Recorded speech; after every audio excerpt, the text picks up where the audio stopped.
It's my honor to be asked to be the caretaker of these old heritage trees. But unfortunately, when I find problems, I have to bring it to the attention of the client. So I've got this heritage oak. It's a coast live oak, and I'm estimating the age of this tree to be about 200.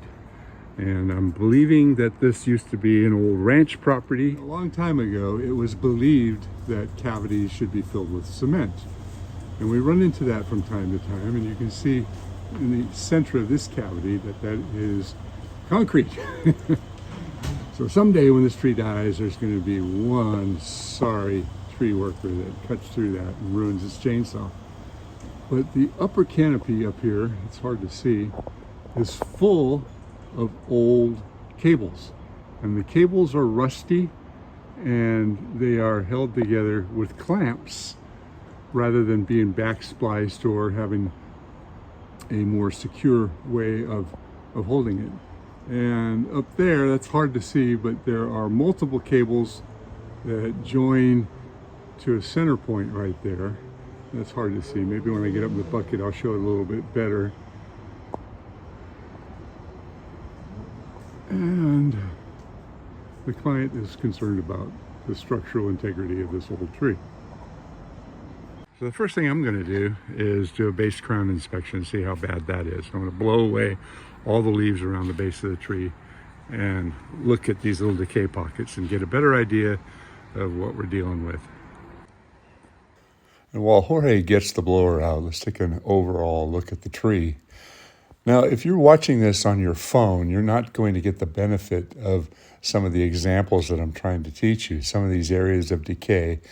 It's so much better if you look at it on a larger screen, at least an iPad or maybe a computer screen, or even better, your television screen if you've got the capability of watching YouTube on TV. I'm trying to teach you a lot in this video, so pay attention, please. Now, many of the cities, including Los Gatos, have banned the use of gasoline-powered blowers. So we've got this really heavy, really expensive Makita blower that we use. It is so important to really check out the base of any tree that you're going to be working on, but a big one especially. And would you look at that?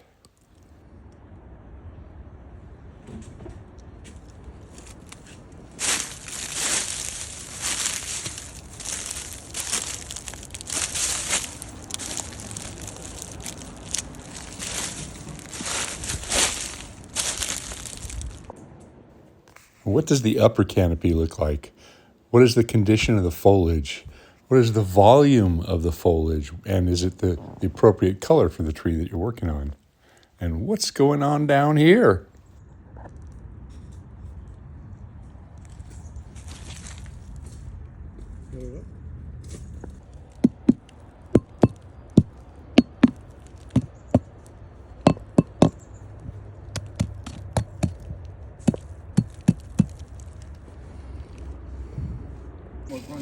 There's probably a ground squirrel or something that went down in there.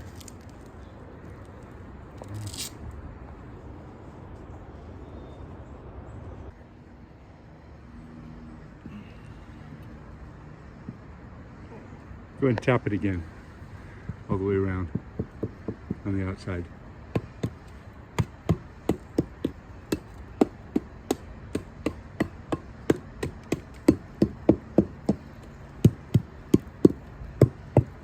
Yeah.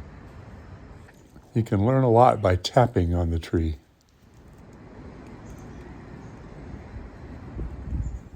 I have a 4-foot fiberglass probe that I keep in my truck, and I use it to get a better idea of just how deep some of the holes and some of the voids are. You can see this hole up here is going in far, far too deep, and if I push really hard, I'm sure I could push all the way through. I'm sure this tree is hollow. And I want you to look at this. It goes all the way in, 4 feet deep into the base of this tree.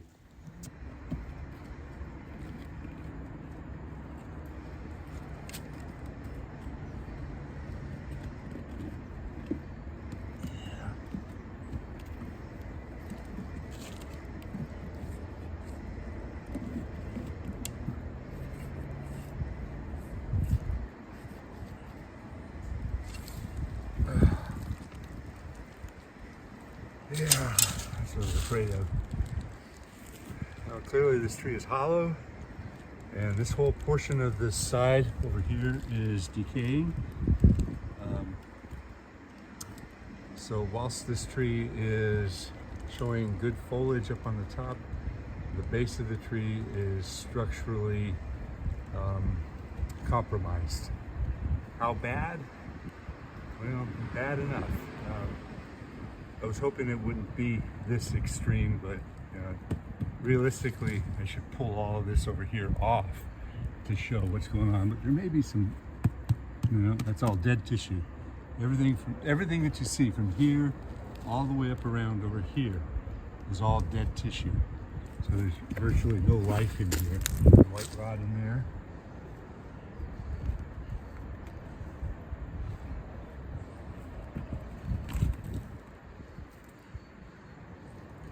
Termites or carpet ants.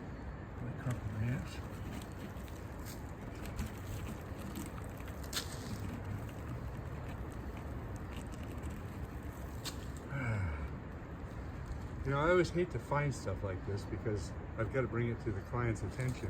And the first thing they're going to say is, should we remove the tree?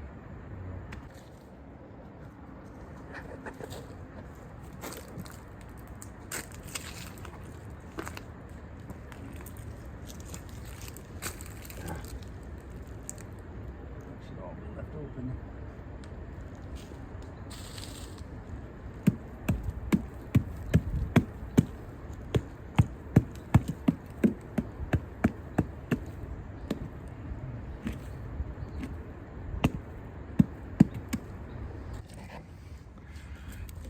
That's pretty bad. Had we not taken the time to blow away all the leaves or open up that rock-covered void, we would not have been able to see just how decayed this tree is. Look at that weeping right there. That's a bad sign too. Now let's go up in the air and look at it from the top down. Look at the size of that hole. There was actually an old concrete plug that fell down and was sitting in that hole there. And there's another one, and cables everywhere. There's an interesting cable right there. There were 7 cables in this tree, and only 2 of them were tight. The rest of them were very, very loose. Lots of bird damage, sapsuckers. I mean, the tree is being attacked on all grounds. I mean, the birds can be overwhelming, and they're going after some of the insects in the bark, but they can also be the cause of a lot of the damage. That's all caused by birds right there. Look at that mess. Some of the cables in this tree were so amateurish and so improperly done that it leads me to think that it wasn't a professional that did it. It might have been the old original rancher or farmer that owned this property long before this house was here. And I found some carpenter ants taking to wing. At certain times of the year, they'll grow wings and fly away.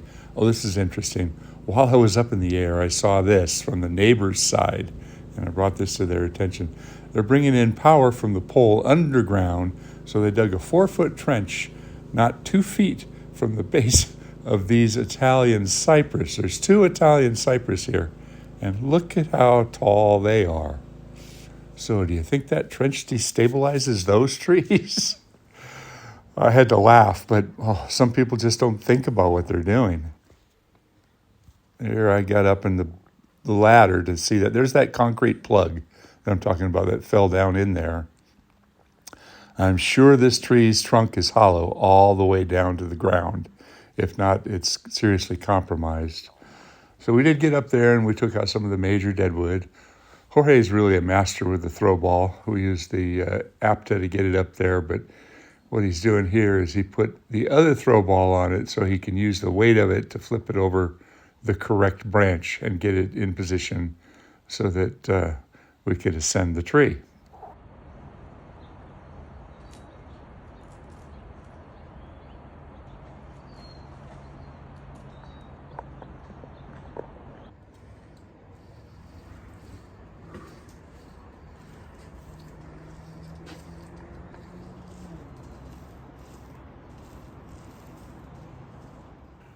Because this tree didn't have a really defined central leader or high spot that enabled us to get around, Jorge actually set himself up with 3 different tie-in points.